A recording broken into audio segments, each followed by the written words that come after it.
Welcome to the Fan2Fan Podcast 5 Minute Frights, wherein, give or take 5 minutes, we'll try to share something creepy, kooky, mysterious, spooky, something fun and frightful that you can add to your to-watch queue as we all get ready for Halloween season. My name is Bernie Gonzalez, and on this episode, co-host extraordinaire Pete Charbonneau shares one of his frightful faves, the 1979 horror supernatural flick, the Amityville Horror.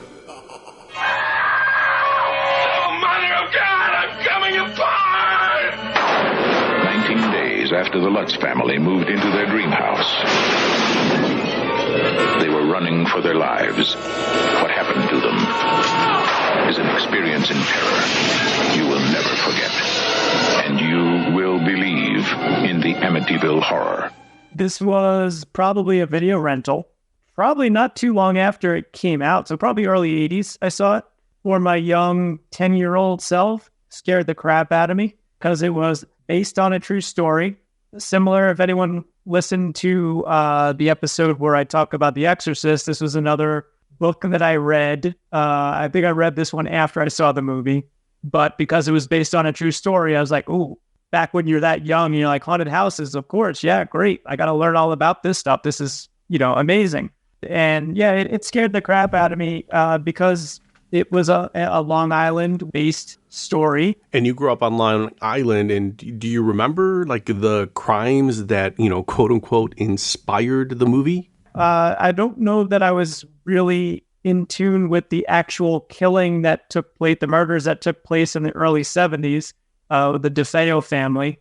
That didn't come until afterwards, and probably when the sequel, Amityville 2: The Possession, came out, which was loosely based on that actual event. And is a really, the slight aside, is a really nasty, weird film, but I would actually kind of recommend it just because it is so weird, especially for the time. And you said you actually went to see the house, right? First time I saw it in person was in college because I went to school at Hofstra University, which was even closer.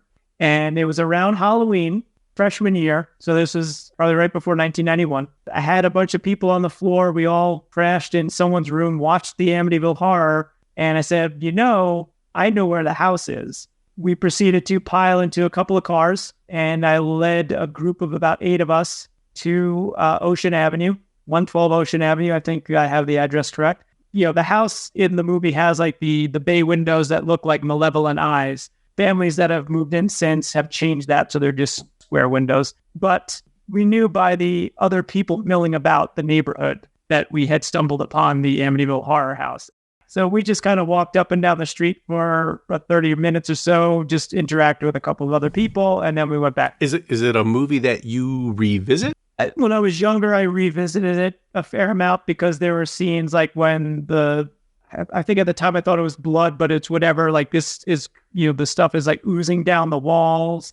The final frantic escape from the house where they're tearing away in the van, and then they realize that they left the dog behind. So James Brolin's got to turn the van around to get back to go, because of course you have to. How do you not rescue the dog? Otherwise, you're the worst human being on the planet. But then as I got older, and when I revisited, I realized it's not that great a movie. It's really not.